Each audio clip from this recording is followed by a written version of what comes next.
Bienvenue, ravi de vous retrouver. Ce soir, nous évoquons un sujet déjà abordé il y a quelques mois dans Santé Mag, en l'occurrence les ruptures de médicaments, notamment en milieu hospitalier. Seule différence aujourd'hui, de bonnes nouvelles sont annoncées par la pharmacie centrale des hôpitaux avec l'arrivée de plus de 600 types de médicaments pour renforcer le stock de la PCH et des pharmacies des hôpitaux. Les responsables de la PCH assurent d'ailleurs que les pouvoirs publics ne ménagent aucun effort pour garantir les moyens financiers nécessaires aux soins, ce qui est à même de garantir une pérennité quant à la disponibilité du médicament. Avec mes invités, on essaiera de comprendre le problème des ruptures, un phénomène conjoncturel qui a tendance à s'éterniser parfois. Comment être dans l'offensive et anticiper pour ne pas pénaliser le patient? Quels sont les mécanismes susceptibles de nous donner les moyens pour rendre les traitements essentiels disponibles tout le temps et en quantité suffisante? Voilà en gros le propos qu'on vous propose ce soir, et pour en parler, j'ai le grand plaisir de recevoir le DG de la PCH, justement, Monsieur Farhad Samir. Bonsoir. Bonsoir madame, très heureux d'être parmi vous. Bienvenue à vous, je suis ravie de vous retrouver. J'ai également le grand plaisir de recevoir madame Noufel Oulman. Vous êtes experte en Market Access. Bonsoir. Bonsoir, merci pour l'invitation. Market Access, autrement dit, accès au marché, accès aux patients, c'est ça? Les deux. Oui. On va voir tout à l'heure la différence. Absolument, bienvenue. J'ai également le grand plaisir de recevoir le professeur Djamaldine Nibouche. Vous êtes chef de service cardiologie au CHU Nafissa Hamoud, ex-Barnet. Bonsoir. Bonsoir, ravi d'être parmi vous. Merci. Ravi également de vous retrouver. J'ai également le grand plaisir de recevoir le professeur Hassan Zenati. Vous êtes chercheur en économie de santé. Vous êtes également directeur de recherche au CREAD. Bonsoir. Bonsoir et merci pour l'invitation. Alors, bienvenue à vous quatre pour venir parler de cette thématique qui, longtemps, nous a un peu embêtés, j'ai envie de dire, parce que beaucoup de patients ont été pénalisés, malheureusement, à cause des ruptures de certains médicaments. On en parle d'ailleurs ce soir avec mes invités. On commence, en tout cas, avec une bonne nouvelle. Des médicaments arrivent, ils sont déjà là, n'est-ce pas, monsieur? Ils sont au niveau des services des hôpitaux, des établissements de santé. Donc, depuis le mois d'octobre, nous avons engagé les procédures d'appel à concurrence pour les différentes gammes de produits, étant donné que nous avons enregistré des perturbations dans nos approvisionnements. Donc, l'exploitation des différents appels à concurrence ont permis quand même de signer 138 marchés, une vingtaine de contrats et des achats directs qui ont permis la réception de 143 produits, donc de différentes gammes, avec d'importantes quantités qui ont été déjà stockées au niveau de nos établissements et stock également transférés sur les établissements de santé. Ils sont même au niveau des pharmacies des services. Oui. Alors on parle de 643 médicaments, c'est ça, dont 278, alors vous me corrigez si je me trompe dans les chiffres, 278 produits locaux et 346 produits importés, c'est ça? Oui. De quoi il s'agit au juste? Est-ce qu'on peut savoir? Ce sont des traitements pour quel type de maladie particulièrement? Des traitements, disons, pour beaucoup de maladies, notamment l'oncologie et l'hématologie, la cardiologie. Donc la cardiologie, différentes gammes de produits. Donc c'est suite aux perturbations qui ont été enregistrées dans les établissements de santé. On nous a signalé quelques perturbations, je dirais, pour ne pas dire les ruptures, parce que les ruptures, il faut définir une rupture. Il faut définir la rupture. La rupture, c'est une interruption d'approvisionnement pendant, disons, 48 heures ou plus. Donc, il faut faire la différence. Dans les traitements oncologiques, on parle quand même de rupture, monsieur Farhad. Rupture, oui. Quand on parle, par exemple, des chimiothérapies. J'étais le premier à signaler ces ruptures dès mon installation. Donc, il y avait sur un nombre de 121 produits, il y avait 27 produits en rupture. Heureusement, aujourd'hui, on est à 3 produits qui sont remplaçables. Donc, ils ont des équivalents thérapeutique. Donc, Dieu merci, alhamdoulilah. Nous parlons aujourd'hui, on ne parle plus de rupture, on ne parle plus de perturbation, mais nous sommes passés à une étape, à une nouvelle étape. Nous parlons des produits innovants. Nous avons également acquis des produits innovants. C'est une trentaine de produits pour une dizaine de fournisseurs. Donc, nous les avons invités effectivement, nous avons accusé un retard pour la signature de ces marchés. Donc, nous avons reçu les quantités Nous avons invité les fournisseurs à des séances d'optimisation de leur offre. C'était une enveloppe de 20 milliards de dinars qui a été engagée pour l'acquisition de ces produits. Après négociation, après optimisation des offres, cette enveloppe a été diminuée à un montant de 15 milliards de dinars. Nous avons signé les marchés et nous aurons tous les produits dans les prochains jours à venir. Absolument. Alors, on avait parlé, pour rester un peu sur l'oncologie, on a parlé de chimiothérapie, on avait parlé également d'antidouleurs dans les formes pédiatriques qui manquaient aussi. Tous ces médicaments, donc vous garantissez aujourd'hui que tous ces médicaments sont disponibles au niveau de nos pharmacies, des hôpitaux. Tous ces médicaments sont disponibles au niveau des hôpitaux. Alors ce qui est aussi regrettable peut-être, professeur Nibouche, c'est qu'on parle naturellement de médicaments qui coûtent cher, et ça peut être compréhensible, mais certains prescripteurs ont relevé aussi qu'il y avait certains produits de type sérum physiologique ou de la bétadine qui arrivaient aussi à manquer au niveau des hôpitaux. Est-ce que vous le confirmez ? Oui, tout à fait. Je ne parlerai pas de rupture, mais je parlerai surtout de disponibilité du médicament. Parce que la disponibilité du médicament peut trouver défaut dans certains établissements, alors que d'autres ont ce médicament et en quantité suffisante. C'est aussi un autre problème. Quelquefois, nous trouvons le médicament dans les officines, nous ne le trouvons pas dans les hôpitaux. Donc le mot rupture, en fait, il faut bien, comme l'a bien défini M. Farhat, c'est une définition bien précise. On a beaucoup parlé de médicaments sous tension. Oui, tout à fait, tout à fait. Et quelquefois, il y a une augmentation très importante de la demande. Nous l'avons vu pendant l'épidémie de Covid, et c'est tout à fait normal dans tous les pays du monde. Quand il y a une augmentation de la demande et que la disponibilité du médicament diminue, il est certain que nous allons arriver à ce moment-là à la rupture, quand tout sera consommé. Mais là, ce sont des aléas qui ne dépendent pas de l'Algérie, du pays lui-même, mais qui vont dépendre aussi de la disponibilité de médicaments dans le monde. Donc ça devient très complexe. Je confirme ce que vous venez de dire concernant les médicaments dont vous avez parlé. Mais il n'y a pas que ces médicaments, il y a certains médicaments. Mais quand on ne trouve pas un médicament, il y a toujours une explication à donner. Donc cette explication, je vous prendrai par exemple, vous avez parlé du sérum, le sérum bicarbonaté. Tout à fait. Il y a une rupture totale, puisqu'on ne le trouve même pas dans les hôpitaux, ni dans les cliniques privées, parce que les cliniques privées l'utilisent pour la chirurgie, notamment la chirurgie cardiaque. Étant cardiologue, nous avons donc été confrontés à des malades qui n'ont pas pu être opérés. Il se trouve que ce médicament est produit par la Saïdal et qu'il y a eu donc un défaut, évidemment, au niveau de Saïdal. Quelquefois, ce sont des problèmes techniques de fabrication du médicament. Mais entre-temps, il y a beaucoup de malades qui sont pénalisés. C'est pour ça qu'on pose la question. Professeur Nibouche, on peut comprendre qu'il y ait justement des problèmes ponctuels, j'ai envie de dire. De ce type, mais quand ça dure, ça pénalise le malade. Alors, je vais peut-être poser la question à Madame Noufel. Comment juger aujourd'hui ou évaluer aujourd'hui l'accès de l'Algérien aux médicaments ? Qu'est-ce qu'on peut dire sur l'accès de l'Algérien aux médicaments ? Alors la question est très large. Déjà, est-ce qu'on parle d'accès au niveau hospitalier ou d'accès au marché de ville ? Aujourd'hui essentiellement, mais on peut quand même répondre d'une manière plus générale. Déjà, dans un premier temps, il faut dire que l'accès est gratuit donc par rapport aux autres pays. Donc c'est déjà un premier point. Mais après... C'est un acquis. Oui.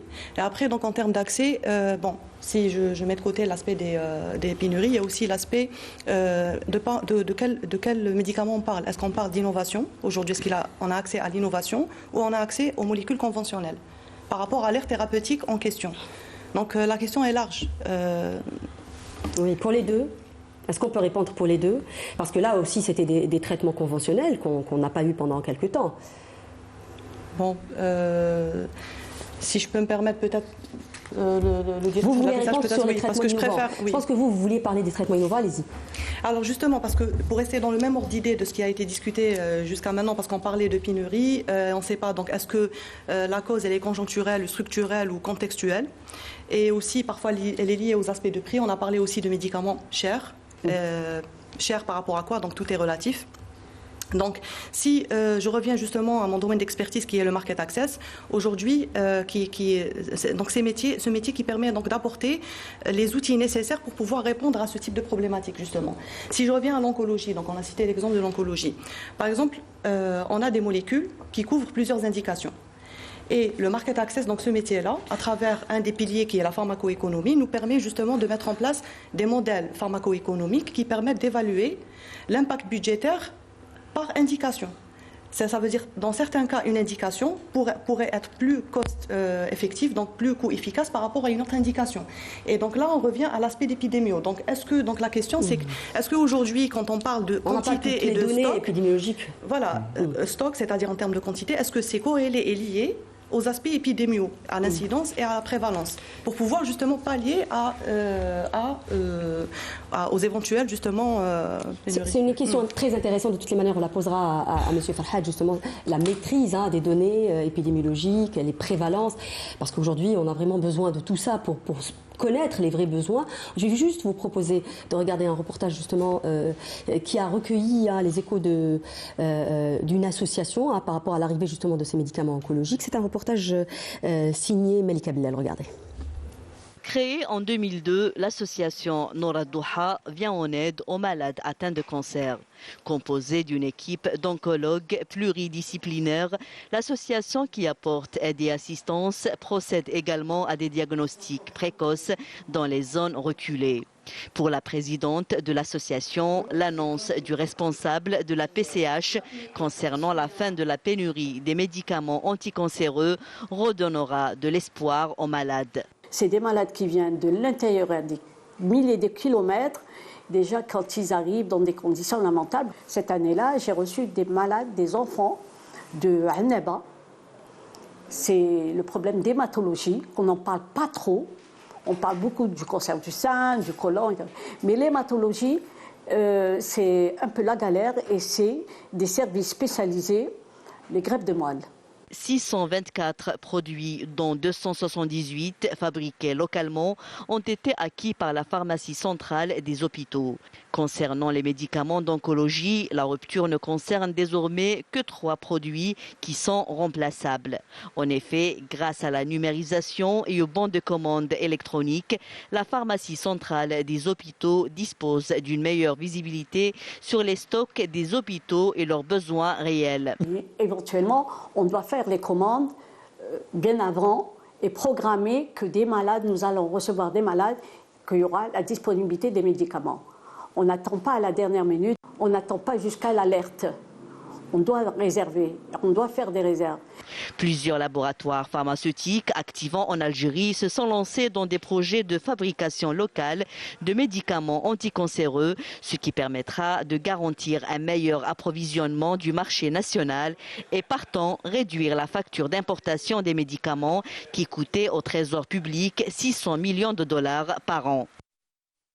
Alors on a vu justement la réaction d'une association de malades atteints de cancer pour un peu schématiser les réactions.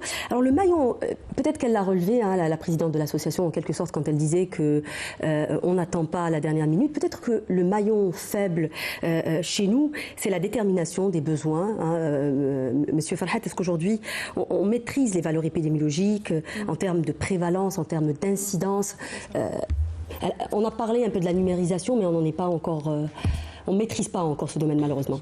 Donc la PCH arrête son programme d'achat sur la base des besoins qui sont exprimés par les hôpitaux. Donc nous essayons d'analyser ces besoins, mais nous n'arrivons quand même pas à acquérir les quantités nécessaires. Donc souvent nous avons de fausses disons, données. Nous n'avons pas une base de données sur laquelle on peut travailler d'une manière...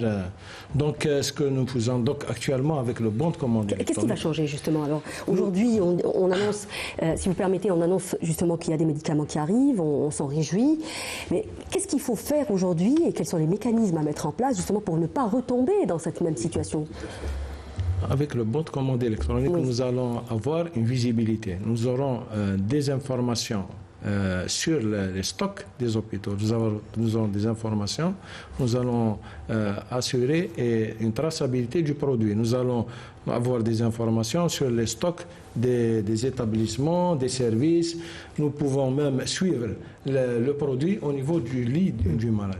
Donc c'est ça la différence.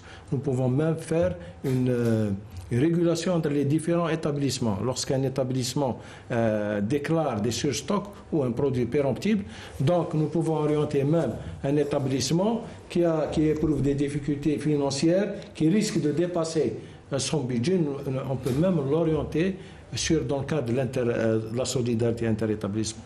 On peut même l'orienter pour s'approvisionner auprès de notre établissement. Donc la différence, elle est là. Donc on a ça c'est important aussi pour sur les stocks des établissements. Oui, ça c'est important aussi même pour éviter d'abord le gaspillage, pour éviter aussi qu'il y ait des médicaments, la péremption de médicaments, parce que ça aussi c'est un gros problème de la PCH. Il y a énormément de médicaments qui sont périmés aujourd'hui, malheureusement parce qu'on ne maîtrise pas encore une fois les données, n'est-ce pas Oui, madame. Oui.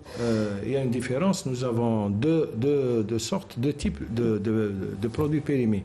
Des périmés au niveau des établissements et des produits périmés au niveau de la PCH. Donc la PCH, dans ces marchés, c'est des marchés d'adhésion, nous avons des dispositions qui nous permettent et qui obligent les fournisseurs de récupérer le produit périmé, qui obligent les fournisseurs de rembourser les produits périmés. Des fournisseurs le font. D'autres fournisseurs n'appliquent pas cette disposition. Donc, c'est pour ça que nous avons une quantité importante quand même de produits périmés. Nous allons un cahier de charge est fin prêt pour la destruction de ces périmés. Et nous allons poursuivre en justice tous les fournisseurs récalcitrants. Les mesures vont être prises. Professeur Zenati, une situation comme celle qu'on vient de vivre, en espérant qu'on ne va plus la revivre justement, à quel point est-elle pénalisante pour la santé publique, mais aussi pour le budget de l'État, j'ai envie de dire? C'est-à-dire en termes de santé publique, mais aussi en termes de financement. Oui, il est évident que l'impact il est au niveau de la santé publique, mais en même temps il est au niveau économique. Donc en parlant donc des péremptions, etc., c'est des gaspillages donc de ressources qui auraient pu être utilisées donc à bon escient. Et évidemment, quand vous avez des ruptures, donc l'impact sur l'état de santé il est évident. Donc, vous allez avoir de la mortalité, vous allez avoir des complications donc, de cas qui vont encore engendrer des surcoûts en matière de prise en charge. Ce qui est regrettable, c'est qu'on n'a pas de données sur la mortalité. Voilà, exactement. C'est-à-dire le problème des données, c'est-à-dire que dans ce pays, on n'a pas d'abord de carte épidémiologique à l'échelle du territoire.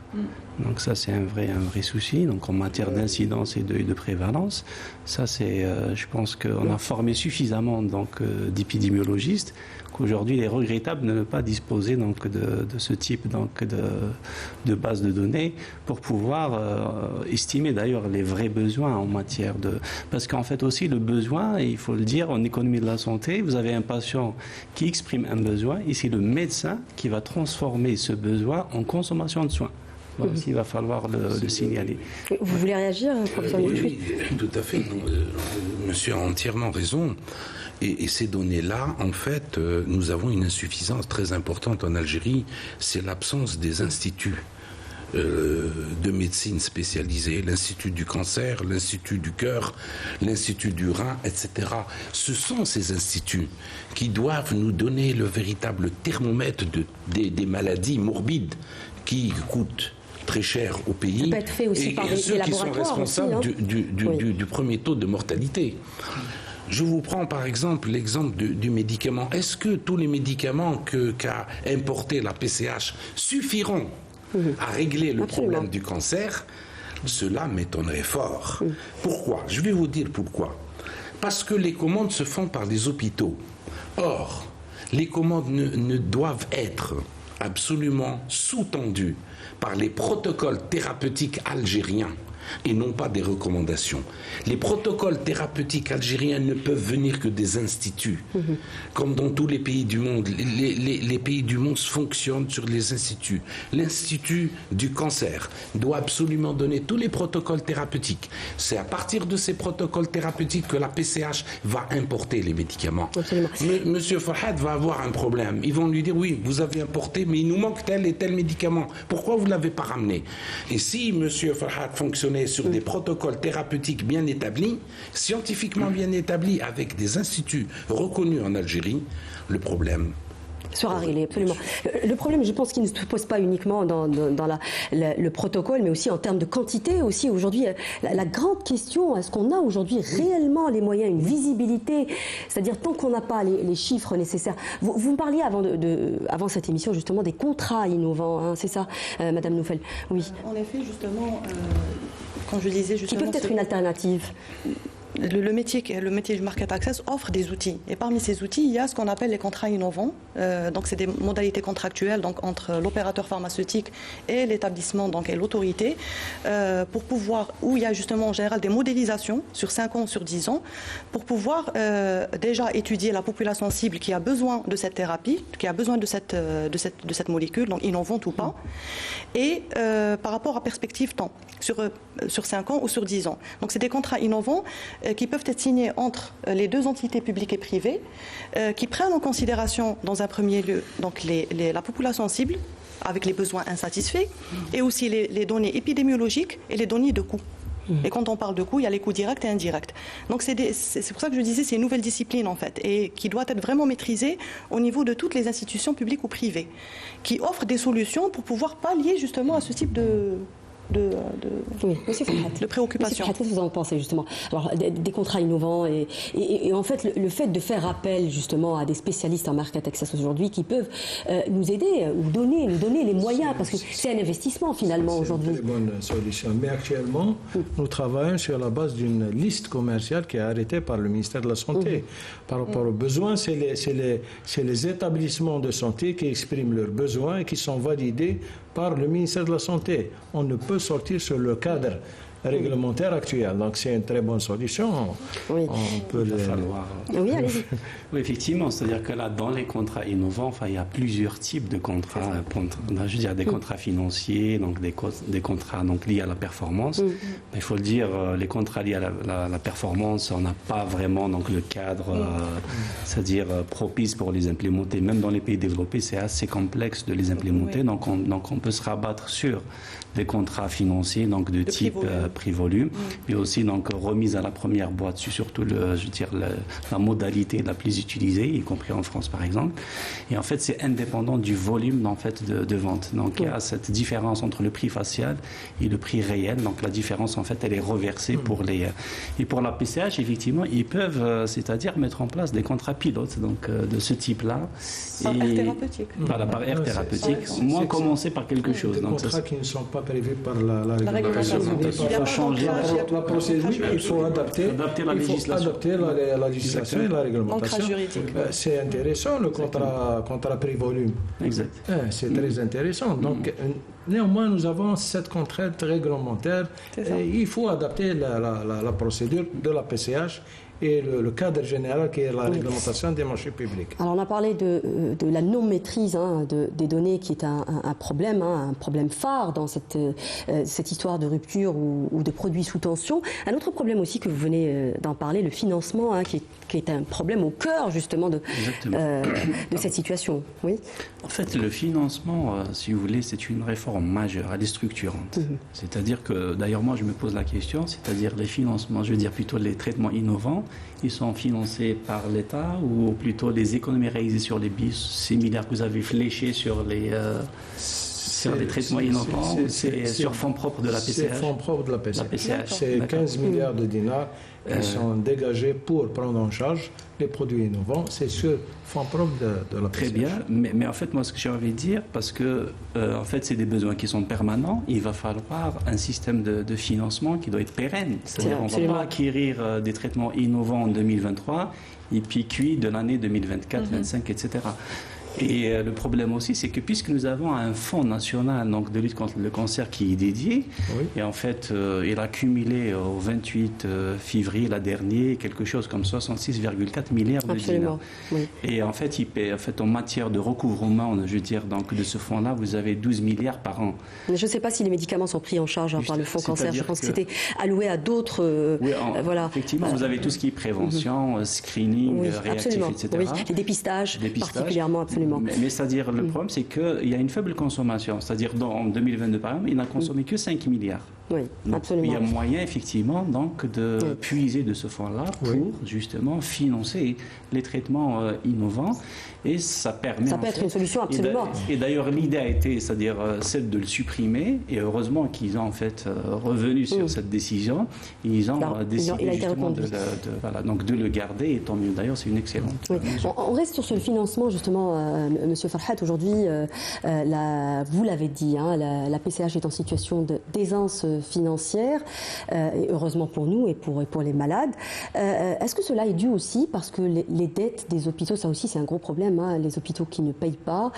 Ça c'est parce que la dette des hôpitaux a été épongée, c'est ça? Oui, c'est la dette qui a été épongée. Donc les pouvoirs publics ont mis tous les moyens financiers.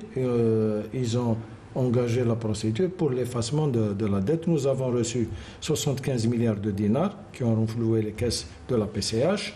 Dans le cadre de la loi de finances complémentaire 2022, nous avons reçu également 75 milliards dans le cadre de la loi de finances 2023. Et pour le reste de la dette, nous allons probablement recevoir le reste des financements donc dans le cadre de la loi de finances 2024. La dette actuelle, elle est de 187 milliards de dinars. Pourquoi les hôpitaux ne payent pas, professeur Nibouche? C'est un gros problème quand même, ça. Oui, alors là, oui, c'est une question fondamentale. Alors, les hôpitaux ne payent pas la PCH parce qu'ils sont soumis à des contraintes ailleurs où ils doivent payer absolument et dans les délais. Alors là, ils se dirigent, donc ils se focalisent sur des dépenses qui sont donc très contraignantes, où il y a absolument des délais et où il y a donc des impératifs, et laisser en fait les structures de l'État, c'est plus facile à gérer par la suite. Et puis entre nous, ils vont se dire un jour, l'État va nous éponger les dettes, et c'est comme ça que ça fonctionne. Ça ne devrait pas fonctionner ainsi. Vous savez, madame, il y a des dépenses de médicaments qui ne dépendent pas uniquement de la PCH. Nous, aujourd'hui, on ne parle que de la PCH. Je vous parle service cardiologie, nous avons des dépenses énormes en matière de dispositifs qui entrent dans le cadre de la thérapeutique. Vous parlez du dispositif médical. Oui, le dispositif est un traitement qui coûte excessivement cher. Je pense que là aussi, il y a eu beaucoup de dispositifs qui ont été achetés cette fois-ci, c'est ça? Mais pas tout, parce que nous, on fait un appel d'offres. Le petit dispositif, c'est ça ou... Oui, le petit dispositif. Si vous mettez un ressort instinct, c'est pas financé, ça ne se trouve pas au niveau de la PCH. D'accord. Donc il y a des dispositifs qui ne se trouvent pas au niveau de la PCH et qui coûtent très cher et qui sont très contraignants pour les hôpitaux qui doivent payer. Sinon, on aura une rupture, comme vous dites, ou bien une non-disponibilité pour non-paiement. Et la non-disponibilité pour non-paiement va faire donc avoir évidemment des contraintes sur le fonctionnement d'un service. On sera obligé d'arrêter. On ne pourra pas faire travailler un service cardiologie sans dispositif. Donc ça, c'est extrêmement contraignant pour les hôpitaux et qui se concentrent sur des dépenses de ce type-là et qui n'oublient pas la PCH, qui négligent un peu la PCH, et c'est pour cette raison qu'il y a ce problème que vous avez soulevé. Oui, professeur Zenati. Je crois qu'il y a aussi un autre élément important sur le volet financier, parce qu'il faut savoir que la contribution donc, de l'État pour l'acquisition de médicaments pour le compte des établissements donc, publics de santé n'a pas vraiment évolué entre 2012 et 2021.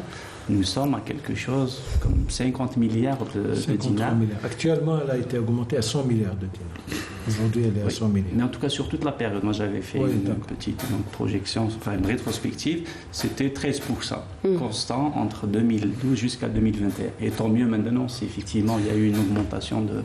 C'est pas normal parce qu'à côté, vous avez des besoins donc, qui ont fortement augmenté et après les montants correspondants donc ne sont pas à la hauteur des besoins. D'où justement la question donc, de l'endettement vis-à-vis de la PCH, parce que les besoins exprimés en fait ne sont pas satisfaits par les montants donc, alloués par. Il y a des médicaments aussi qui sont utilisés en dehors de la PCH, des médicaments qui n'existent pas à la PCH, que le malade achète lui-même avec sa carte Chifa au niveau des officines qui ramènent à l'hôpital. Et ce n'est pas négligeable.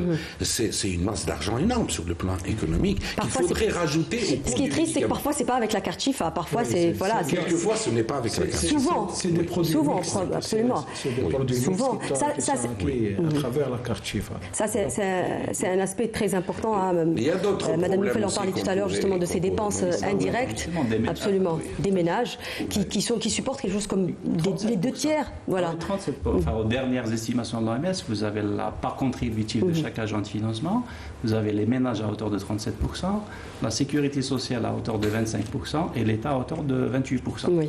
Mais en fait, cela ne veut pas dire que la part de la Sécu a baissé, bien au contraire. C'est-à-dire que ça a augmenté pour tout le monde, mais pas dans les mêmes proportions. Si on prend les ménages, c'est 13% entre 2000 et 2020. C'est-à-dire le taux de croissance annuel moyen des dépenses des ménages. L'État, c'est 11% et la sécurité sociale, 8%. Et la dépense nationale de santé en 2020, on a quelque chose comme 11 milliards de dinars.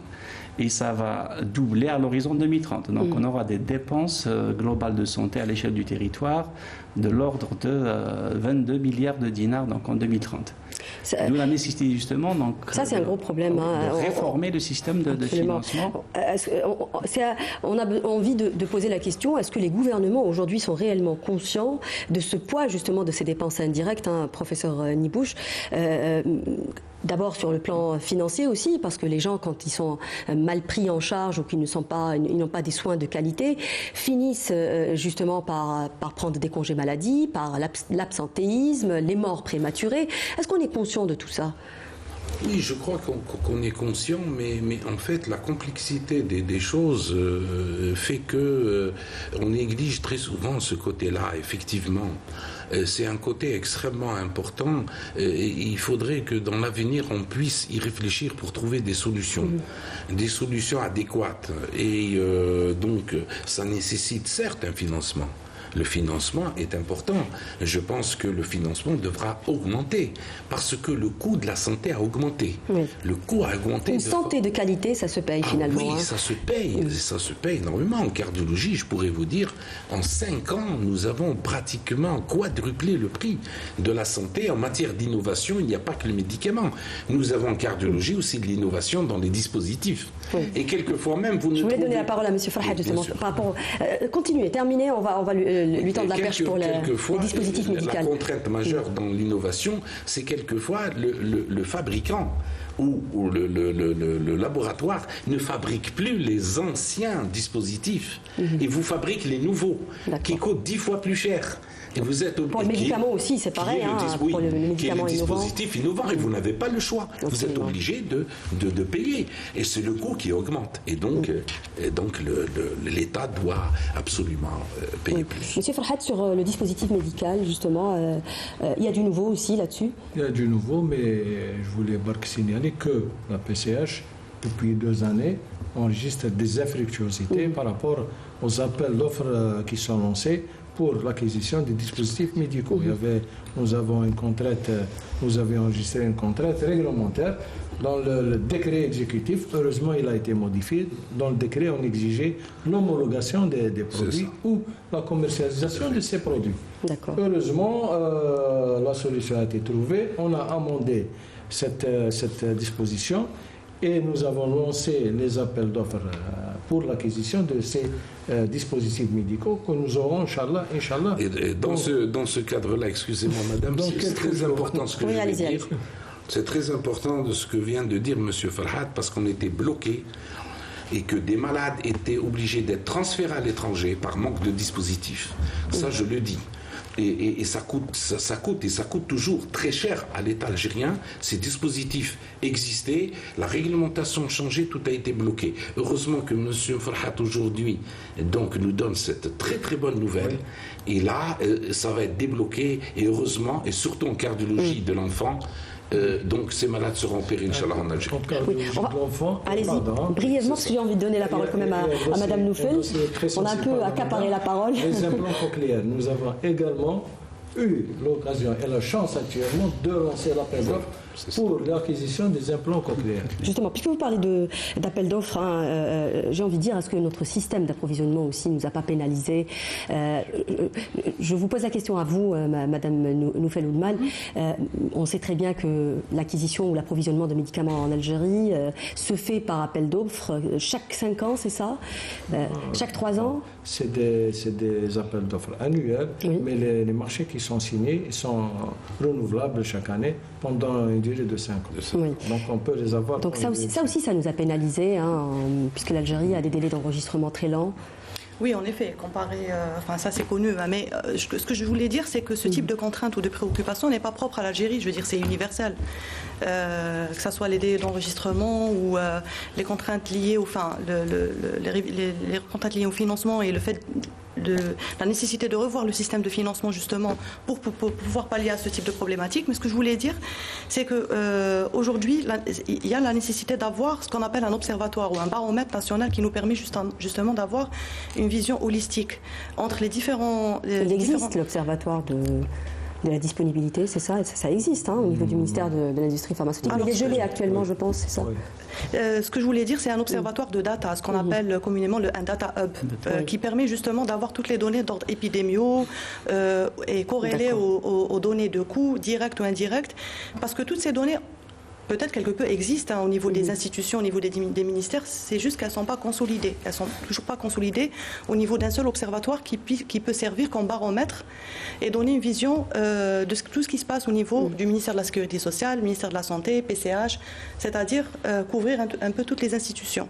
Et si on arrive à avoir ce type de plateforme, et ça existe au niveau international, peut-être qu'on pourrait avoir une meilleure visibilité pour justement gérer et piloter. Il le faut pour avoir une meilleure visibilité. Voilà. Absolument. Oui. J'aimerais vous reposer la question à vous, Monsieur Farhat, la question justement des appels d'offres. Est-ce que ce système ne nous a pas pénalisé aussi? Est-ce qu'aujourd'hui on est passé au contrat, par exemple pour l'achat de ces médicaments, est-ce que ça s'est fait aussi par appel d'offres ou est-ce qu'on passe au contrat de gré à gré?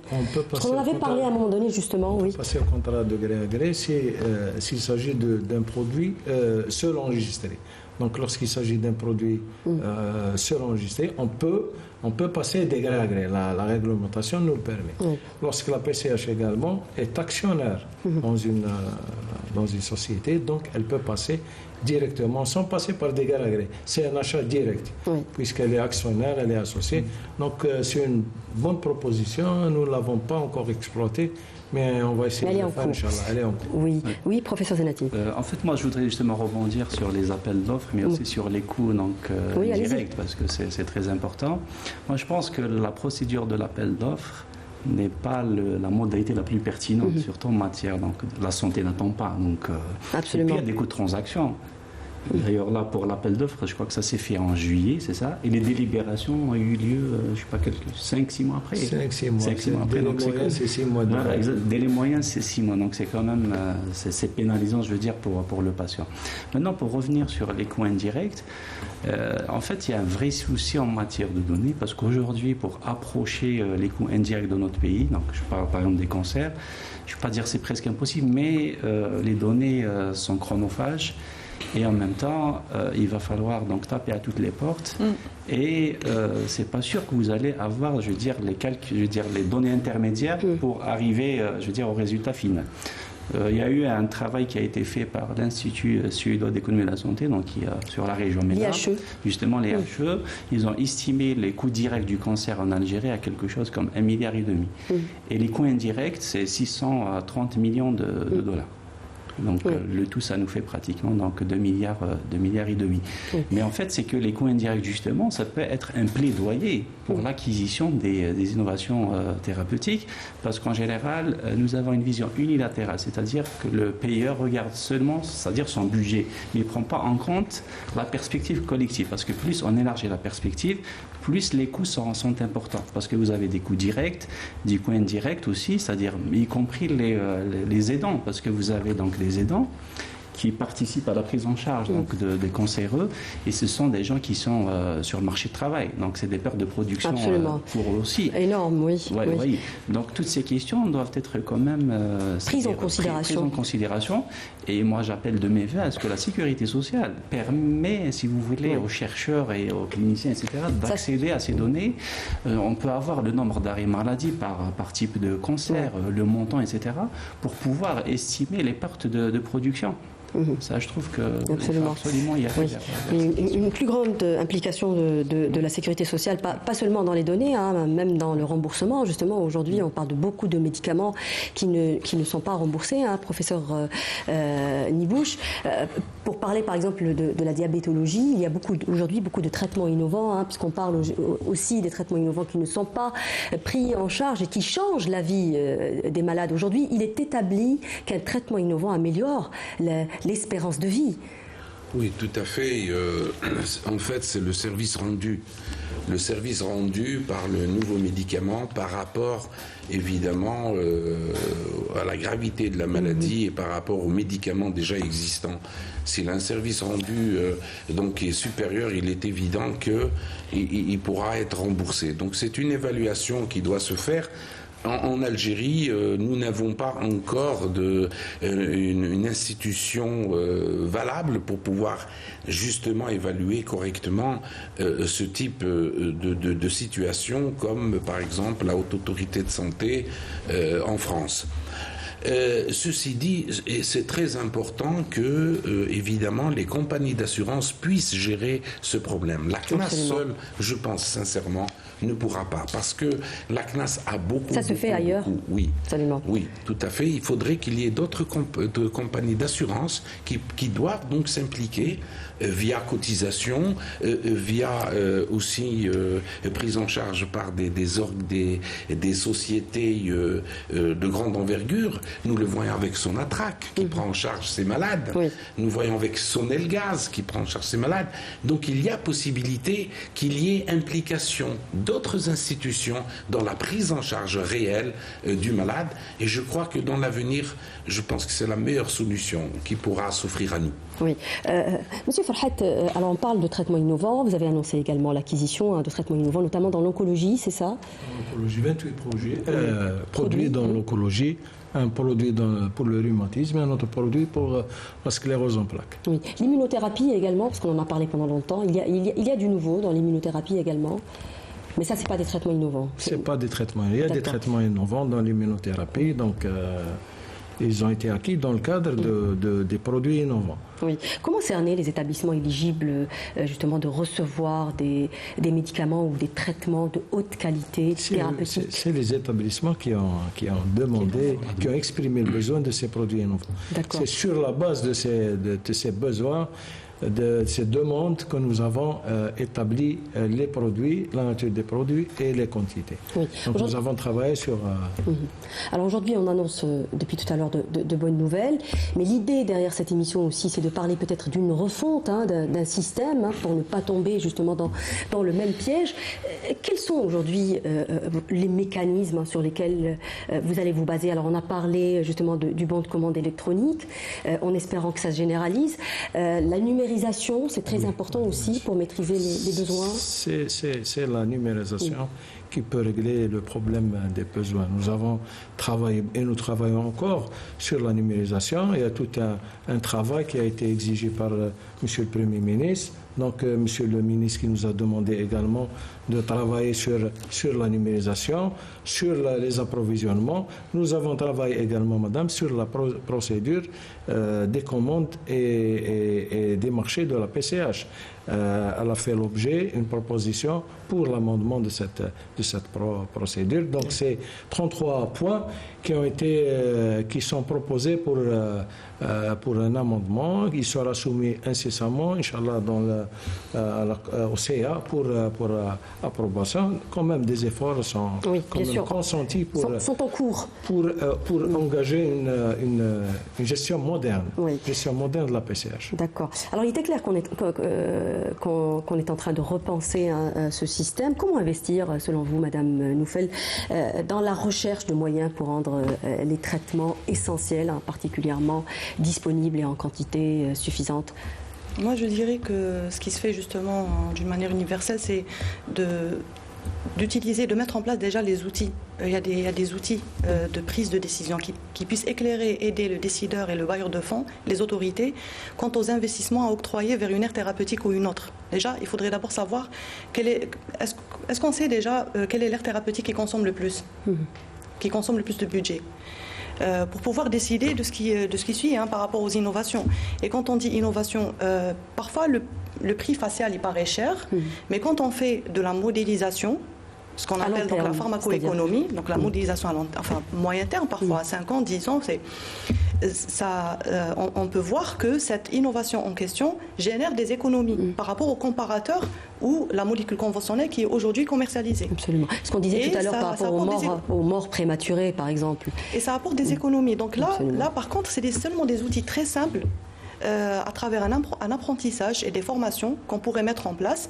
Et ce qui est bien, la bonne nouvelle, c'est qu'il y a aujourd'hui l'ancrage juridique. Il y a des textes réglementaires qui ont été publiés par le ministère de l'Industrie pharmaceutique qui régissent donc ce type de modalités qu'on peut aujourd'hui mettre en place en Algérie. Oui, Monsieur Farhat. C'est très intéressant comme Pourquoi on ne le fait pas Pourquoi on ne le fait pas Moi, je pense que c'est en cours de développement. On le fait déjà. On le fait, sachant qu'aujourd'hui, on le sait, le ministère de l'Industrie pharmaceutique aujourd'hui exige ce qu'on appelle des. Bon, c'est vrai que ça a commencé durant les 2 dernières années. Voilà. Donc, bien sûr que ça va prendre un peu de temps pour voir les fruits, justement. Quant à l'impact économique et financier de ce type d'études, mais aujourd'hui, le ministère, il demande aux opérateurs pharmaceutiques qui veulent introduire des innovations de soumettre un véritable dossier médico-économique avec des études techniques, des modélisations, etc. Donc là, ça se fait en ce moment. L'idée, peut-être, c'est de développer des outils sur le plan opérationnel beaucoup plus pratiques et qui aident à prendre une décision plus rapide par rapport à l'accès au marché et aussi, je ne parle pas seulement des innovations, ça peut être aussi pour pour tout type de médicaments. En fait, au niveau du ministère de l'Industrie pharmaceutique, effectivement, à travers le comité, on exige donc les études médico-économiques ou pharmaco-économiques. Mais pour l'instant, c'est-à-dire les études co-efficacité, pour les réaliser dans notre pays, il y a les données, en fait, elles sont Comment évaluer l'accès de l'Algérie à l'innovation, professeur Nibouche? Alors, l'accès à l'innovation... C'est dans une spécialité quand même très sensible, la cardiologie. Oui, c'est d'abord convaincre.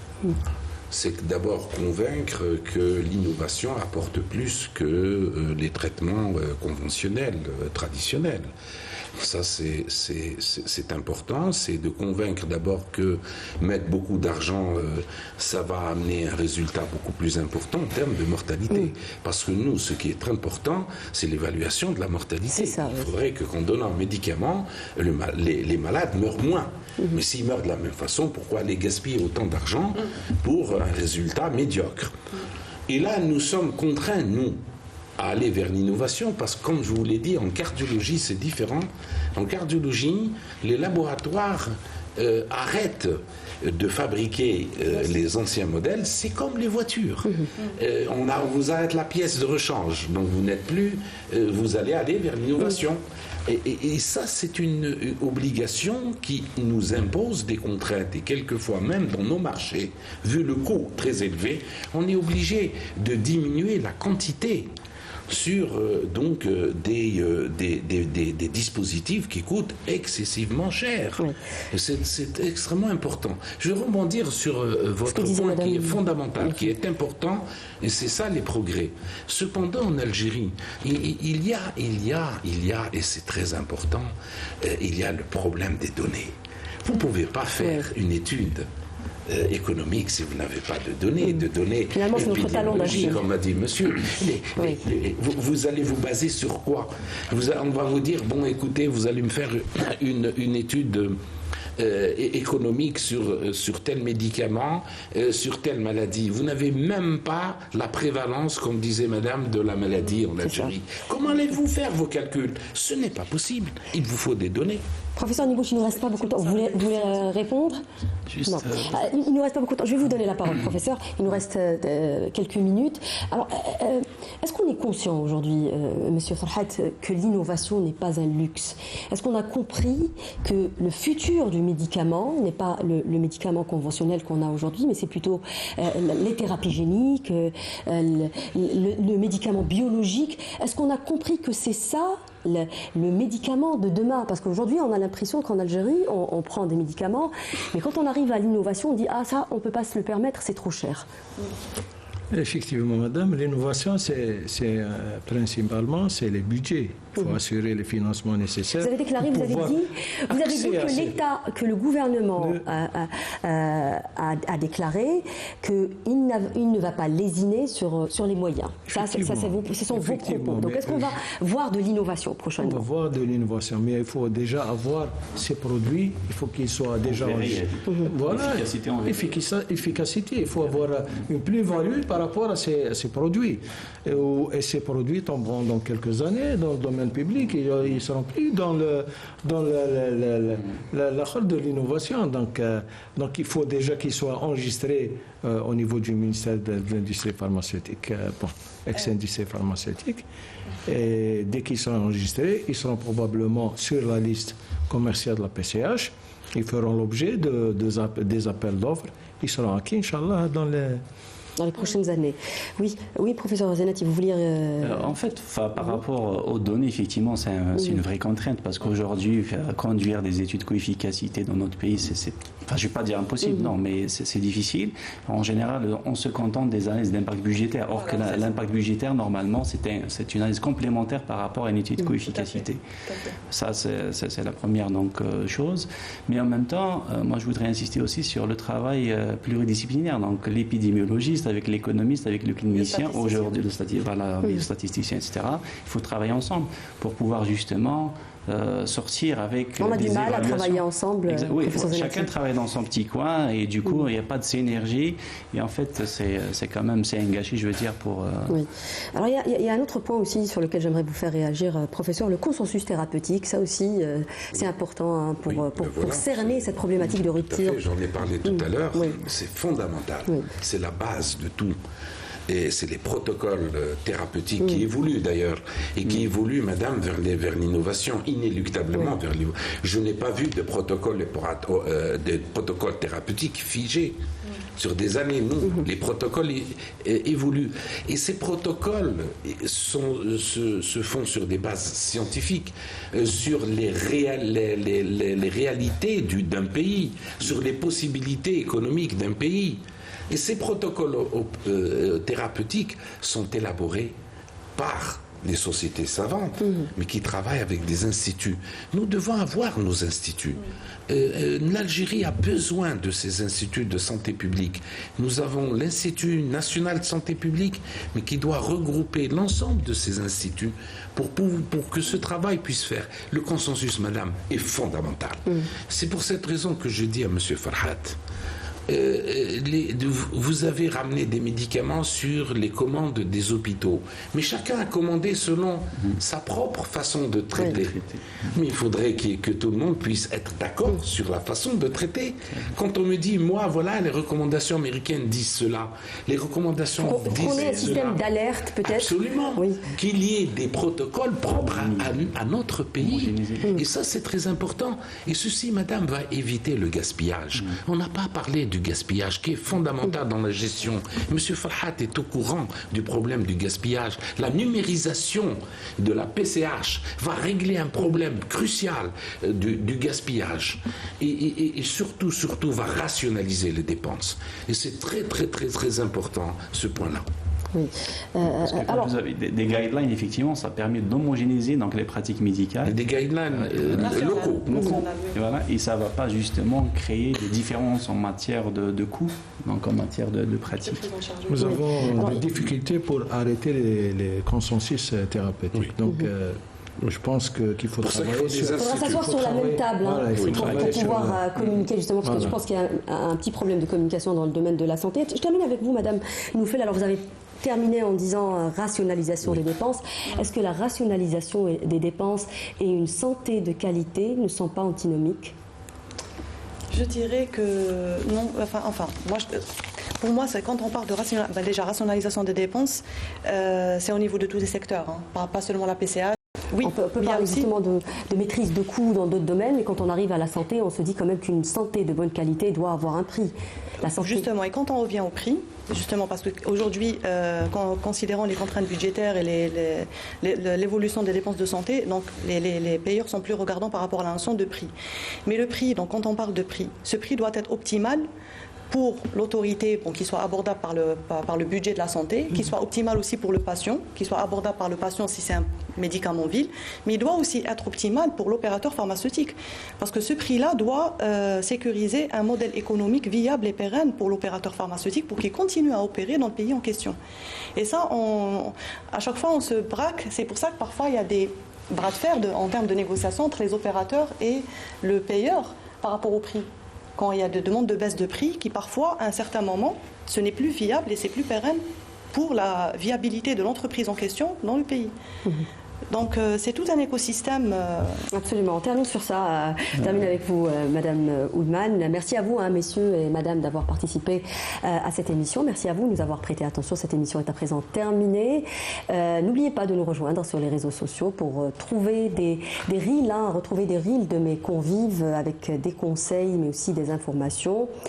Je vous retrouve vendredi prochain. Excellente semaine d'ici là. Au revoir.